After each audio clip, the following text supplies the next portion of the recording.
Okay, so I'm a pass out from a boarding school, and there, as a rule, we used to have study hours. Study hours is basically where hours apart from school time, where all you do is sit and study. Now that's what we were expected to do, of course, but since there were very few teachers who would monitor, and there were too many rooms in which students would be sitting and quote unquote studying, so most of the study hours was actually spent talking, chit chatting, and those sort of things instead of actually studying. But one of these days, one of the teachers decided that, okay, this batch of student, which is us, my class, which was batch of class ninth, is making too much noise. So today what I'm going to do is I'm going to sit here and monitor them and make sure that they study.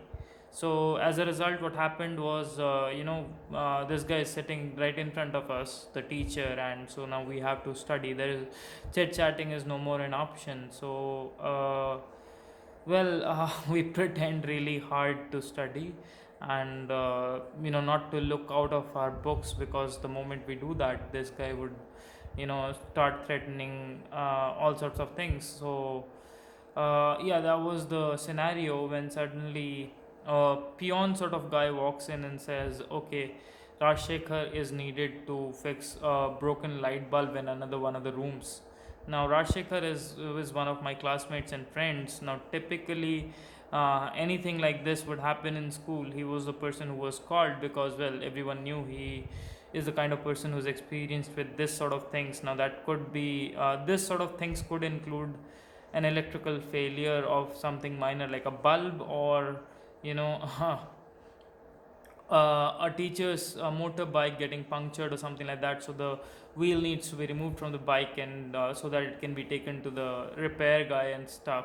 So he was like a one person who had an experience with all these things, and anything would happen, he was the one who would get called.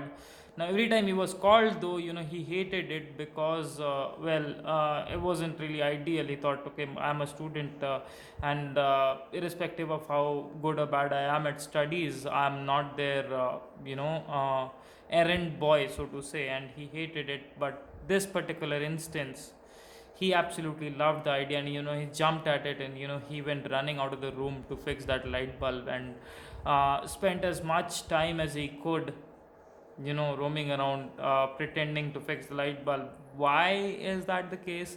Why was he so excited to do something on that particular day, which typically he hates doing?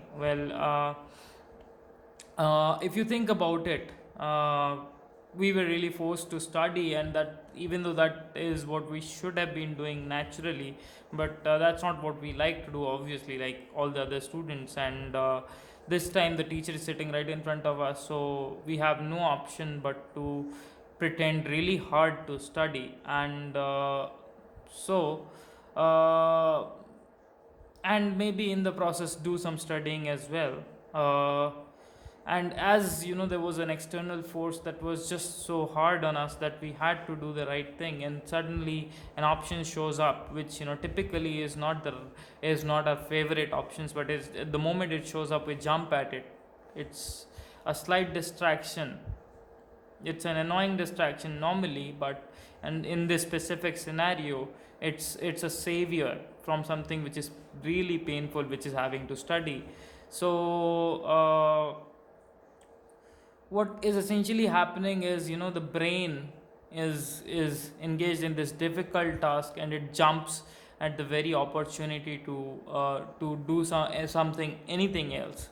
And it's, if you really look at it, it's nothing but a distraction. Now that was about study hours at school, not that consequential. But when you do harder things in life that need persistence, that need you to sort of stick to the task for longer than you like, and even when it is not going as planned, and when things are really really difficult, even then you have to stick to the task. And the brain, what it does is, it tries to jump at the slightest of distractions, and those distractions act as an escape.